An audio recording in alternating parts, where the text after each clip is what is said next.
आदाब, सलाम, नमस्कार। Welcome to this new India education trust young minds big dream series. दोस्तों, हम जैसा आप जानते हैं कि हम इस सीरीज में आपको उन नौजवान लोगों से मिलाते हैं जो अपनी करियर में बहुत ही इनिशियल स्टेज पर हैं और उस करियर में वो कामयाबी की तरफ बढ़ रहे हैं और उन्होंने अपनी जिंदगी में कुछ ना कुछ सपने देखे हैं। क्योंकि जो सपने देखते हैं उनके सपने कामयाब जरूर होते हैं और वो उन सपनों को अचीव कर पाते हैं क्योंकि उन्होंने सपने देखे हैं। तो ऐसे ही नौजवानों से हम आपको मिलाते हैं। आज के हमारे मेहमान हैं मोहम्मद मुस्तफा चौधरी, जिनका ओरिजिनली गांव तावली, जिला मुजफ्फरनगर से ताल्लुक है, लेकिन आपकी परवरिश जो है वो दिल्ली में एक सीमापुरी, एक ईस्ट दिल्ली में सीमापुरी एक एरिया है जो काफी गुंजान आबादी वाला इलाका है, काफी भीड़ भाड़ वाला इलाका है। वहां आपकी पैदाइश हुई, वहीं आपकी परवरिश हुई। तो हम जानना चाहेंगे मुस्तफा चौधरी से कि उन्होंने अपनी तालीमी सफर किस तरीके से किया। अभी मुस्तफा जो हैं वो बहुत जल्द 2-3 दिन के अंदर अंदर यूरोप जाने वाले हैं। MBA करने का आपका प्लान है और आपकी टिकट बन चुकी है और 23 तारीख में जो है आप यूरोप के लिए, यूरोप के सफर पर निकल रहे हैं, जहां आप MBA करेंगे इंफॉर्मेशन टेक्नोलॉजी में। तो आइए मिलते हैं मोहम्मद मुस्तफा चौधरी से। Mustafa, welcome to this motivation young minds and big dream series.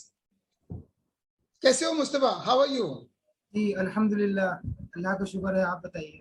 Mustafa, थोड़ा अपने बारे में और जरा डिटेल में बताओ, अपनी एजुकेशन के बारे में, कि आपने एजुकेशन, प्राइमरी एजुकेशन, स्कूलिंग कहाँ से की? क्या वो हिंदी मीडियम में थी या इंग्लिश मीडियम में थी? जरा सा उसके बारे में बताएं। जी, मैंने अपनी स्कूल की शुरुआत शालीमार गार्डन में एक स्कूल है, मस्कट पब्लिक स्कूल, जो कि हमारे असारा के हैं, मुस्तकीम चौधरी, उनका वो स्कूल है। वहाँ से मैंने अपनी स्कूलिंग स्टार्ट करी थी और मैंने 8th क्लास तक वहीं पर अपनी स्कूलिंग की।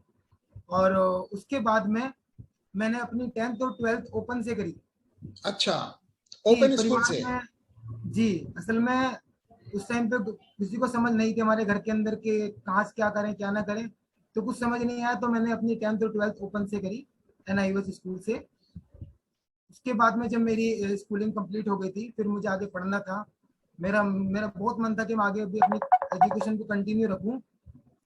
तो उसके बाद फिर मैं कुछ लोगों के पास मिला, उनसे बात करी। मैंने कहा कि मुझे आगे पढ़ना है, मैं क्या करूं और किस स्ट्रीम में मैं जाऊं आगे। मैंने कॉमर्स साइड से मैंने अपने 12th पास आउट की है। तो फिर कुछ लोगों ने कहा कि आप ये कर लें, कुछ ने कहा कि आप कर ही नहीं पाएंगे क्योंकि आपने 12th पास ओपन से करी है। मैं बहुत उस टाइम पे बहुत स्ट्रेस में आ गया था, कुछ समझ में नहीं आ रहा था। फिर मैं अपने अंकल के पास में आया, यूसुफ सोहान मेरे अंकल का नाम है। तो उनको मैंने बताया कि मुझे आगे पढ़ना है और ये मेरी एकेडमिक प्रोफाइल है। उन्होंने कुछ सवालात मेरे से पूछे। उसके बाद में मेरी पूरी उन्होंने प्रोफाइल देखी। फिर उन्होंने डिसीजन लिया कि आप BBA करें, क्योंकि मैंने कॉमर्स साइड से किया हुआ था। तो बोल रहे कि BBA अच्छा आपके लिए फील्ड है और आगे इसमें अपॉर्चुनिटी भी है। आप अपनी एजुकेशन बहुत अच्छे से मेहनत से करेंगे तो इंशाल्लाह आप कामयाब हो जाएंगे। और उन्होंने मेरे अंदर बहुत सारी उन्होंने कई एग्जाम्पल दिए, जिससे कि मैं बहुत खुश हुआ और मेरे अंदर एक जोश जगा कि मुझे पढ़ाई करनी ही चाहिए। जी। अभी कुछ खत्म नहीं हुआ, बहुत जिंदगी बहुत बड़ी है, बहुत आगे हम बहुत कुछ कर सकते हैं। तो मैंने अपनी अपनी ग्रेजुएशन कंप्लीट करी। और जब मैं लास्ट ईयर में था अपनी ग्रेजुएशन के, तो मैं रेगुलर टच में था मैं अपने अंकल के। मैं फिर से उनके पास में आया कि अब मेरी ग्रेजुएशन कंप्लीट होने जा रही है और मैं चाहता हूँ कि मैं आगे भी पढूं, क्योंकि पीछे बहुत कमियां थी, एजुकेशन इतनी मजबूत नहीं रही मेरी स्कूल के टाइम पर। मैं चाहता था कि मैं बहुत अच्छा एजुकेटेड इंसान बनूं। तो फिर उन्होंने मेरे को बोला कि आप अब्रॉड जाएं, बहुत रास्ते खुलेंगे आपके जब आप अब्रॉड जाएंगे। अल्लाह ताला की मेहरबानी से बहुत कामयाब हो जाएंगे इंशाल्लाह। जब बाहर पढ़ेंगे तो आपकी डिसीजन मेकिंग पावर बढ़ जाएगी और बहुत सारे बेनिफिट आपको होने वाले हैं इंशाल्लाह, अल्लाह ने चाहे तो। फिर उन्होंने कहा कि आप IELTS एग्जाम अपना पहले दें, ये आपकी शुरुआत होगी यहाँ से। IELTS आपका पहला स्टेज होगी जो आपको क्लियर करना पड़ेगा, एक IELTS का एग्जाम। फिर मैंने कुछ महीने उसके लिए मेहनत करी। हमारे घर के पास में एक इंस्टीट्यूट है, वहाँ से मैं अपनी कोचिंग क्लासेस रेगुलर जाता था वहाँ पर डेली 6 डेज। और तकरीबन एक से 1.5 महीना मैंने वहाँ पर प्रैक्टिस करी और फिर मैंने अपना IELTS क्वालिफाई किया। अच्छा। फिर उसके बाद मैं उनके पास में आया अपने IELTS का स्कोर लेकर मैं। फिर उन्होंने मेरे का स्कोर देखा, दोबारा से प्रोफाइल देखी, मेरी ग्रेजुएशन में भी काफ़ी अच्छे मार्क्स थे। फिर उन्होंने यूनिवर्सिटी आपने जो ग्रेजुएशन किया है वो तमिलनाडु से आपने ग्रेजुएशन किया है, बैचलर ऑफ बिजनेस एडमिनिस्ट्रेशन? जी जी। तो ये जो तमिलनाडु बैचलर ऑफ में। बिजनेस एडमिनिस्ट्रेशन आपने किया, ये क्या सोच करके आपने किया था बिजनेस एडमिनिस्ट्रेशन? असल में उस टाइम पे हमारा प्लान था कि मैं अपनी ग्रेजुएशन पूरी कंप्लीट करने के बाद में अपने फैमिली बिजनेस के साथ में, अपने मेरे बड़े भाई हैं जो बिजनेसमैन हैं, तो मेरा यही इरादा था कि उनके बिजनेस में सपोर्ट करूं और अपने बिजनेस को और आगे बढ़ाएं। अच्छा, सोचते हुए हमने बीबीए किया था उस टाइम पर। ओके। तो फिर जी तो ये आप, ये तो अब आप आगे जो सोच कर रहे हैं, आपने अब एमबीए करने का आपका प्लान है, और जी एमबीए करने के लिए आप यूरोप जा रहे हैं, जी और वो भी इंफॉर्मेशन टेक्नोलॉजी में, आईटी जी। में। ठीक है, तो कहाँ आप जा रहे हैं, किस यूनिवर्सिटी में आप जा रहे हैं, उसके बारे में थोड़ा सा बताएं। और किस प्रोसीजर से आप निकल के, कैसे आपने, आपका ये एडमिशन किस प्रोसेस के जरिए हुआ, जिससे और लोग जो बच्चे हैं वो सुनेंगे आपको और वो समझेंगे इस प्रोसेस को। हो सकता है बहुत से बच्चे इंस्पायर हों और वो भी अपने आप को जो है यूरोप, जब आप दूसरे कंट्रीज में जाते हैं तो आपका जो विजन है वो बढ़ता है, वो खुलता है। आप चूंकि आपका जो एक्सपोजर है वो ज्यादा होता है, दुनिया को समझ पाते हैं, आप कुएं के मेंढक नहीं रहते, आप दुनिया में देखते हैं कि क्या कुछ हो रहा है इस दुनिया में, दूसरे कंट्रीज में किस तरीके से एजुकेशन दी जाती है, कैसा वहां माहौल होता है, तो एक विजन भी बढ़ता है और एक्सपोजर ज्यादा मिलता है। तो उसके बारे में थोड़ा सा बताएं मुस्तफा। जी, जब मेरी बैचलर कंप्लीट हो गई थी, मैंने अपना प्लान किया कि मुझे गाइड किया, मुझे अच्छी गाइडेंस मिली कि आप काउंसलिंग के साथ में मुझे समझाया गया कि आप अपनी मास्टर्स बाहर से करें। तो फिर मैंने अपना एडमिशन मेरे अंकल ने यूनिवर्सिटी सर्च करनी स्टार्ट करी, और जो हमें अच्छी यूनिवर्सिटी लगी, काफ़ी अच्छी, जो मेरी प्रोफाइल को देखते हुए और हमारे फ्यूचर को देखते हुए, वो लातविया एक कंट्री है यूरोप के अंदर जो बाल्टिक स्टेट में आती है, जी। और यहाँ पर एक यूनिवर्सिटी है रीगा टेक्निकल यूनिवर्सिटी। हम्म। ये बाल्टिक स्टेट की सबसे बेस्ट और सबसे ओल्डेस्ट यूनिवर्सिटी है, जो कि 1862 में स्टैब्लिश हुई थी। तो वहाँ से हमने एडमिशन, अपना प्रोसेस मेरा स्टार्ट हुआ था। यूनिवर्सिटी के एग्जाम्स थे कुछ जो मैंने क्रैक किए स्टार्टिंग में। उसके बाद में धीरे धीरे हमारा प्रोसेस होता गया, और पूरा कंप्लीट प्रोसेस होने में कुछ समय लगा, और अभी रिसेंटली ही मेरा वीज़ा आया है। अच्छा, तो ठीक है, आप अब बहुत जल्दी आप वहां पहुंच जाएंगे, जैसे कि आपने बताया कि आपका 23 तारीख का टिकट है, आप यूरोप पहुंच जाएंगे। हम आपके लिए अच्छे से अच्छी आशा करते हैं, आपके लिए दुआ करते हैं। आप ये बताएं, आप अब से ये एमबीए 2 साल का कोर्स है? जी, मेरा जो कोर्स है मास्टर ऑफ बिजनेस इंफॉर्मेटिक्स ये एमबीए, 2 साल का कोर्स है? ये 2 साल का मेरा कोर्स है जी। हाँ, उसके बाद आप क्या करेंगे, क्या सपना क्या है आपका, आप सपना क्या देखते हैं, जी, मैं एमबीए सपना करने के देखता बाद हूँ क्या कि, करेंगे? जी मेरा सपना ये है कि मेरा एमबीए जब कंप्लीट हो जाएगा, मैं अपनी रेस को रुकूंगा नहीं, मैं बढ़ता रहूंगा। ऐसे मुझे बहुत पढ़ना है अभी और आगे। इसके बाद में मेरा इंशाल्लाह इरादा है कि मैं पीएचडी करूँ। ओके, आप जी, मैनेजमेंट में पीएचडी करेंगे या आईटी में पीएचडी करेंगे? आईटी में पीएचडी करने का मेरा इरादा है। अच्छा, फिर पीएचडी के बाद? पीएचडी के बाद ऐसे इंशाल्लाह जॉब करनी है एज अ प्रोफेसर की ओके, यूनिवर्सिटी के अंदर। हाँ, अब फिर पीएचडी करने के बाद आप जॉब करेंगे। जॉब प्रोफेसर, करेंगे यूरोप में ही रहकर करेंगे या वापस हिंदुस्तान आएंगे? वो देखते हैं। अभी फिलहाल तो इरादा जो है मेरा अपना एजुकेशन को कंप्लीट करने का है, जो मेरे सपने हैं पीएचडी कंप्लीट करना। उसके बाद इस चीज़ में डिसाइड करेंगे। बाकी फिलहाल मेरा जो मेरा लक्ष्य है, जो मेरा गोल है, टारगेट है, वो मुझे पीएचडी करनी है इंशाल्लाह यूरोप से। हाँ हाँ, चलिए, बिल्कुल, ये आपका जो सपना है, मुझे आशा है ऐसी और उम्मीद है कि ये सपना आपका जरूर पूरा होगा, क्योंकि जो लोग सपने देखते हैं उनके सपने पूरे भी होते हैं। आपका एक सपना था बाहर जाने का, वो सपना पूरा हो रहा है। आपका एक सपना था बीबीए करने का, वो पूरा हो गया। आपका सपना है एमबीए करने का, आपका एडमिशन हो गया है, आप जा रहे हैं, वो भी पूरा हो जाएगा। और फिर उसके बाद आपका सपना है कि आप पीएचडी करेंगे इंफॉर्मेशन टेक्नोलॉजी में, और फिर आप जॉब करेंगे। ये सब जो है वो आप चूंकि सपने देखते हैं तो आपके सपने जो है वो ऊपर वाला पूरे भी कर रहा है। यूरोप में आपको कैसा लग रहा है, आप यूरोप जा रहे हैं? अभी आप सीमापुरी में थे, अब सीमापुरी से, सीमापुरी दिल्ली का वो एरिया है जो बहुत ही अंडर डेवलप्ड है, बहुत क्राउडेड है, बहुत भीड़ भाड़ का इलाका है।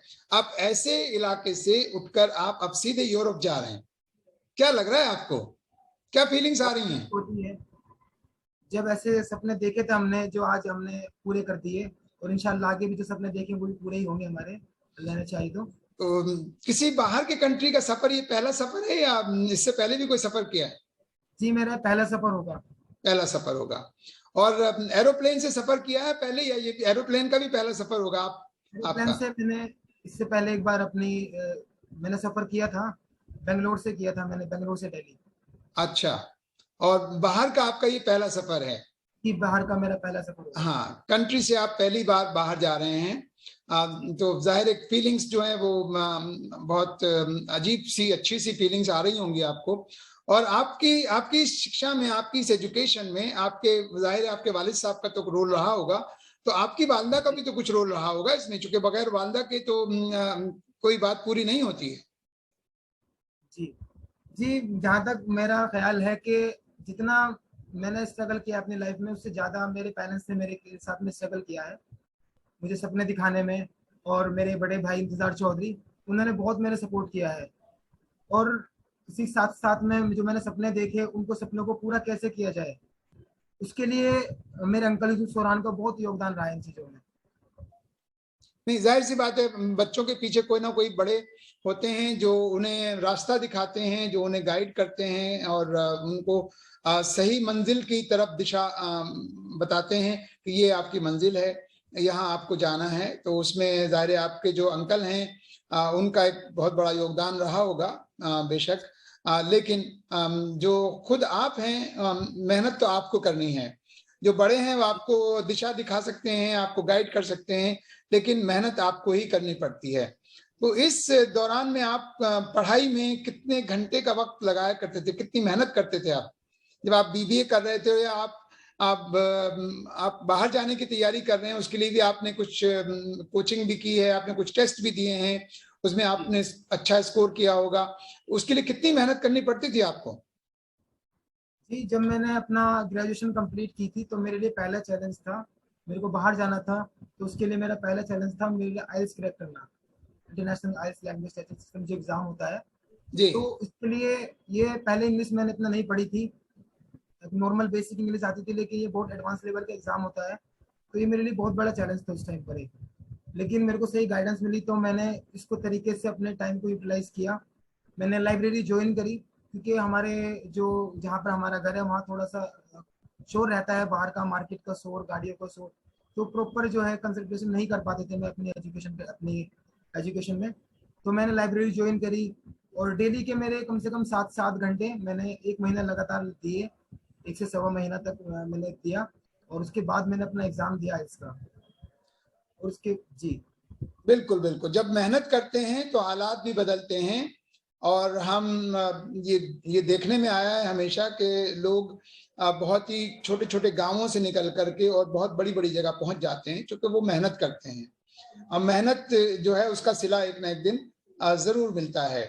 तो आखिर में मुस्तफ़ा, मैं ये चाहूंगा कि आप जो अब हमारे नौजवान हैं, वो बच्चे खास तौर से जो चूंकि मैंने आपके बारे में जो सुना, आपने जो बताया कि आपने 8th क्लास तक रेगुलर आपने पढ़ा, उसके बाद आपने 10th और 12th जो है वो national institute of open schooling से किया है, NIOS से किया है आपने, यानी रेगुलर स्कूल में नहीं पढ़े।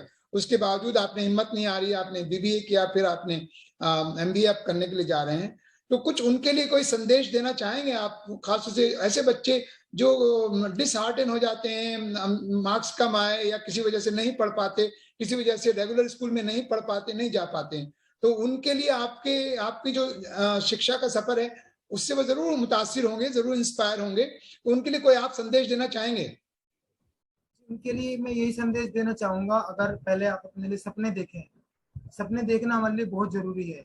जब हम सपने देखते हैं तो हमें मोटिवेशन मिलता है, और हम उनको फॉलो करने के लिए मेहनत भी करते हैं। तो मेहनत करनी बहुत जरूरी है उन सपनों को पूरा करने के लिए। और अगर आपके मार्क्स कम है तो इतना मैटर नहीं करता वो, आप आगे, क्योंकि लाइफ जिंदगी कभी खत्म नहीं होती। अगर आपके 10th में मार्क्स कम है तो आप 12th में मेहनत करें, उसमें अच्छे मार्क्स लाएं, और आप अपनी एजुकेशन कंटिन्यू रखें। तो जी ये जी। तो पहला है कि आपको इस चीज में अपने मार्क्स वगैरह पे इतना फोकस नहीं करना। लेकिन राय ये है कि अगर आपको आपकी 6th क्लास से ही अगर आपको आपका गोल पता चल जाए, वो बहुत बेहतर होता है। क्योंकि जब हमें हमारा गोल पता होता है तो हम उसके हिसाब से अपने आप को प्रिपेयर करते हैं, और हम सही डायरेक्शन पे सही अपने अपने फील्ड्स को, स्ट्रीम को चूज करते हैं, और अपने सपनों को पूरा कर सकते हैं। बिल्कुल बिल्कुल मुस्तफा, आपने बहुत अच्छी बात कही। कि जो लोग सपने देखते हैं उन सपनों को देखने के साथ साथ मेहनत करनी पड़ती है उन सपनों को हासिल करने के लिए। अगर आप मेहनत नहीं करेंगे, खाली सपने देखने से काम नहीं चलता। अब हम आशा करते हैं कि आपने जो सपने देखे हैं मुस्तफा, वो आपके तमाम सपने पूरे हों, ऐसी हमारी दुआ भी है आपके लिए, और हमारी तमाम नेक ख्वाहिशात, नेक तमन्नाएं आपके साथ हैं। आप जरूर तरक्की करेंगे, जरूर अपने सपनों को हासिल करेंगे। बहुत बहुत शुक्रिया मुस्तफा वक्त निकालने का। मुझे उम्मीद है आप बहुत बिजी होंगे इस वक्त, चूंकि तैयारी कर रहे होंगे बाहर जाने की, सामान इकट्ठा कर रहे होंगे, पैकिंग कर रहे होंगे। आपने वक्त निकाला, बहुत बहुत शुक्रिया, धन्यवाद। Thank you dear. Thank you so much for you. तो देखा बच्चों आपने, ये थे मोहम्मद मुस्तफा चौधरी, जो एक गांव से ताल्लुक रखते हैं, दिल्ली में पैदा हुए, सीमापुरी इलाके में। और आपने 8वीं क्लास तक रेगुलर स्कूलिंग आपने की, रेगुलर तालीम आपने हासिल की, लेकिन उसके बाद घरेलू हालात की वजह से आप रेगुलर स्कूल में नहीं पढ़ सके। आपने national institute of open schooling, यानी जो ओपन स्कूल सिस्टम है, उससे आपने 10वीं किया, 12वीं क्लास की, और फिर आपने बीबीए किया। और अब आप देख रहे हैं कि वो एमबीए करने के लिए यूरोप जा रहे हैं, उनका सामान पैक हो रहा है। और मुझे उम्मीद है, क्योंकि उन्होंने जितनी मेहनत की है और जिस तरह का उन्होंने सपना देखा है, मुझे उम्मीद है कि वो अपने उन सपनों को हासिल कर पाएंगे। वो एमबीए भी करेंगे, पीएचडी भी करेंगे इंफॉर्मेशन टेक्नोलॉजी में, और मुझे ऐसी उम्मीद है कि वो बहुत कामयाब होंगे अपनी जिंदगी में, उनके तमाम तर सपने पूरे होंगे। तो दोस्तों, प्यारे बच्चों, आप भी सपने देखा करें, और सपने देखने के साथ साथ मेहनत करें। जब मेहनत करेंगे तो आपके सारे सपने पूरे होंगे। बहुत बहुत शुक्रिया, धन्यवाद। मुझे उम्मीद है कि आपको हमारा ये आज का इंटरेक्शन मोहम्मद मुस्तफा चौधरी के साथ पसंद आया होगा। बहुत बहुत शुक्रिया, धन्यवाद। Take care, have a great time.